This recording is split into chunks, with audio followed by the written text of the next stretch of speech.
ಕಾಪು ಪುರಸಭಾ ಕಚೇರಿಯ ಮೇಲೆ ಉಡುಪಿ ಲೋಕಾಯುಕ್ತ ಪೊಲೀಸರು ದಿಢೀರ್ ದಾಳಿ ನಡೆಸಿ ವಿವಿಧ ವಿಭಾಗಗಳ ಕಡತಗಳು ಹಾಗೂ ಕಚೇರಿ ದಾಖಲೆಗಳನ್ನು ಕೂಲಂಕುಷವಾಗಿ ಪರಿಶೀಲಿಸಿದರು. ಕರ್ನಾಟಕ ಲೋಕಾಯುಕ್ತ ಡಿವೈಎಸ್ಪಿ ಹಾಲಮೂರ್ತಿ ರಾವ್ ನೇತೃತ್ವದಲ್ಲಿ ನಾಗೇಶ್ ಉಡುಪ, ನಾಗರಾಜ್, ಸತೀಶ್ ಹಂದಾಡಿ, ಅಬ್ದುಲ್ ಜಲಾಲ್, ಸುದೀಪ್ ಸೇರಿದಂತೆ ಲೋಕಾಯುಕ್ತ ಸಿಬ್ಬಂದಿಯ ತಂಡ ಕಾರ್ಯಾಚರಣೆ ನಡೆಸಿತು.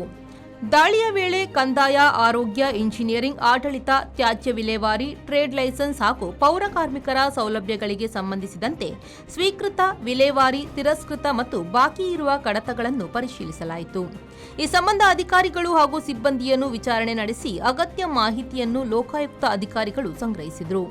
ಲೋಕಾಯುಕ್ತರ ದಿಢೀರ್ ಕಾರ್ಯಾಚರಣೆಯಿಂದ ಕಾಪು ಪುರಸಭಾ ಕಚೇರಿ ವಲಯದಲ್ಲಿ ಸಂಚಲನ ಮೂಡಿದ್ದು, ಪರಿಶೀಲನೆಯ ಬಳಿಕ ಮುಂದಿನ ದಿನಗಳಲ್ಲಿ ಯಾವ ರೀತಿಯ ಕ್ರಮ ಕೈಗೊಳ್ಳಲಾಗುತ್ತದೆ ಎಂಬುದು ಕುತೂಹಲಕ್ಕೆ ಕಾರಣವಾಗಿದೆ.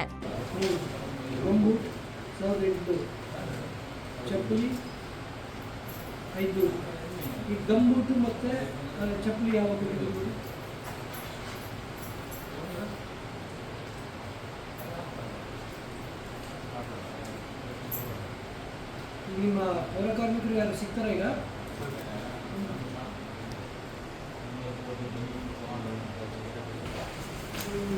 ಇದು ಹ್ಯಾಂಡ್ ಗ್ಲೌಸ್, ಬೂಟ್ ಅದೆಲ್ಲ ಕೊಡಬೇಕು. ಮಾಸ್ಕ್ ಎಷ್ಟು ತಿಂಗಳಿಗೆ ಒಂದ್ಸರಿ ಕೊಡಬೇಕು? ಮಾಸ್ಕ್ ಬೇಕು. ಯಾವ ಕೇಳಿ ಕೊಡ್ತೀರಾ? ಇಲ್ಲಿ ಲೆಕ್ಕ ತೋರಿಸಿ. ಒಂದು ಮಾಸ್ಕಿಗೆ 100 ರೂಪೀಸ್ ಆಗ್ತದೆ ಕೊಟೇಶನ್.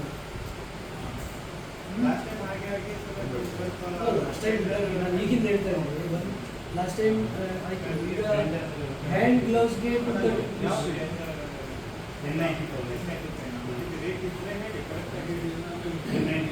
ಅಂದ್ರೆ ಒಂದು ಗ್ಲಾಸ್ ಒಂದು ಮಾಸ್ಕ್ನ ಹಾಕೊಂಡು ಅದು ಈಗ ಅವ್ರು ಕಸ ಯೂಸ್ ಅಂಡ್ ಥ್ರೋ ಮಾಡ್ತೀರಾ ಅಥವಾ ಅದನ್ನೇ ಅಂದ್ರೆ 100 ರೂಪೀಸ್ ಒಂದ್ಸರಿ ಯೂಸ್ ಮಾಡಿದ್ರೆ ಬಿಸಾಕ್ಬಿಟ್ರೆ ಆಯ್ತವರು.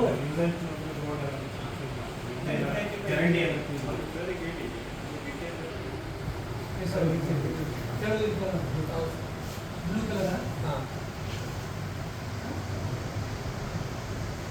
ನಿಮ್ಗೆ ಗೊತ್ತಿದೆ ಅದಕ್ಕೆ ಎಷ್ಟು ರೇಟ್ ಹಾಕಿದ್ದಾರೆ ಅಂತ? ನಿಮ್ಮ ಸಾಹೇಬರು 100 ರೂಪಾಯಿ ಹಾಕಿದ್ದಾರೆ ಒಂದು ಮಾಸ್ಕ್ ಪರ್ಚೇಸ್ ಮಾಡಿದ್ದಾರೆ. 100 ರೂಪಾಯಿ ಒಂದು ಮಾಸ್ಕ್. ಗ್ಲೌಸ್ ಎಷ್ಟು ಕೊಟ್ಟಿದ್ದಾರೆ? ಅಲ್ಲ, ಎಷ್ಟು ಕೊಟ್ಟಿದ್ದಾರೆ ಈ ವರ್ಷ?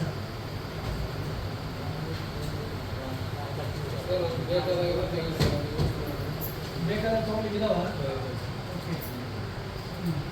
ಹೆಲ್ತ್ ಚೆಕಪ್ ಆಗಿದೆಯಾ? ಎಷ್ಟು ಸರಿ ಆಗಿದೆ? ಯಾವಾಗ ಆಗಿದೆ? ಜನವರಿ. ನಿಮಗೆ ರೂಲ್ ಗೊತ್ತಿದೆಯಾ ಯಾವ ಚೆಕ್ ಮಾಡಿಸ್ಬೇಕು ಅಂತ? Raviraj, V4 news, Padubidri.